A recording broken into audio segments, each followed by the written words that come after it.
Guys, రీసెంట్‌గా popular OTT platform అయినటువంటి ఆహాలో 'వివేకానందన్ వైరల్' అనే మూవీ అయితే స్ట్రీమ్ అవుతుంది కదా!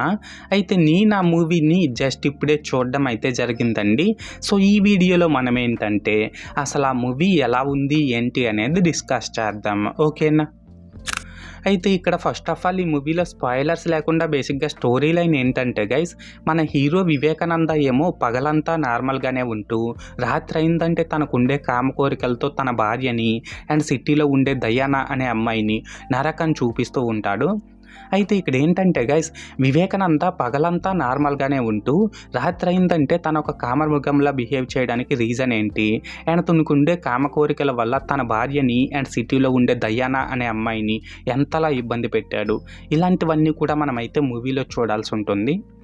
సో, మొత్తానికి అర్థమైంది కదా స్టోరీ లైన్ ఏంటి అనేది. అయితే ఇప్పుడు ఈ మూవీ ఎలా ఉంది అనే విషయానికి వచ్చినట్లయితే గైస్, మూవీ నాకైతే అంతగా నచ్చలేదండి.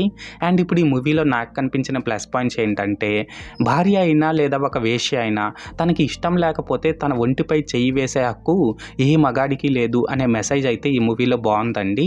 అలాగే ఇందులో వివేకానంద అనే క్యారెక్టర్ ప్లే చేసిన మన సైన్ టామ్ చాకో గారి face expressions and body language అయితే చాలా బాగున్నాయి.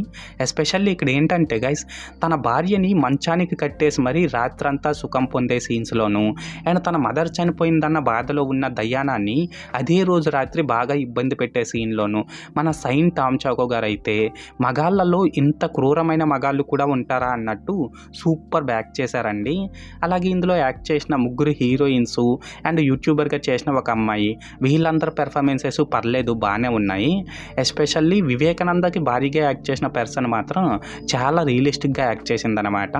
అండ్ ఇందులో cinematography, music, Telugu dubbing, production values ఇవన్నీ కూడా పర్లేదు, బాగానే ఉన్నాయి. సో, మొత్తానికి ప్లస్ పాయింట్స్ విషయానికి వచ్చినట్లయితే ఇదన్నమాట మ్యాటర్.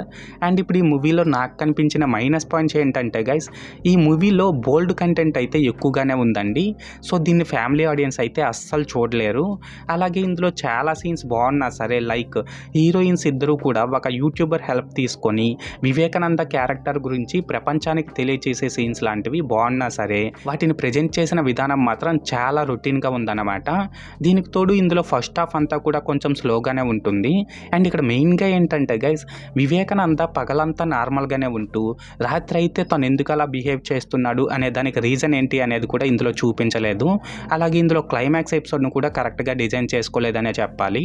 లాస్ట్గా ఏంటంటే, సిటీలో వివేకానందతో సహజీవనం చేస్తున్న దయానా తాలూకా ఫ్లాష్ బ్యాక్ని కూడా కరెక్ట్గా ప్రజెంట్ చేయలేదన్నమాట. సో, మొత్తానికి మైనస్ పాయింట్స్ విషయానికి వచ్చినట్లయితే ఇదన్నమాట మ్యాటర్. అయితే ఇక్కడ ఓవరాల్గా ఏంటంటే గైస్, ఈ వివేకానందన్ వైరల్ మూవీ బాగుందా బాగాలేదనేసి అంటే నాకైతే అంతగా నచ్చలేదండి. అండ్ నేను ఈ మూవీకి 5కి 1.75 రేటింగ్ ఇస్తున్నా. సో, మీరు కూడా ఒకవేళ ముందే ఈ మూవీని చూసినట్లయితే మీరు దీనికి ఎంత రేటింగ్ ఇస్తారో అది కామెంట్ సెక్షన్లో చెప్పేయండి. ఓకేనా? This is Lokesh signing out. జై హింద్.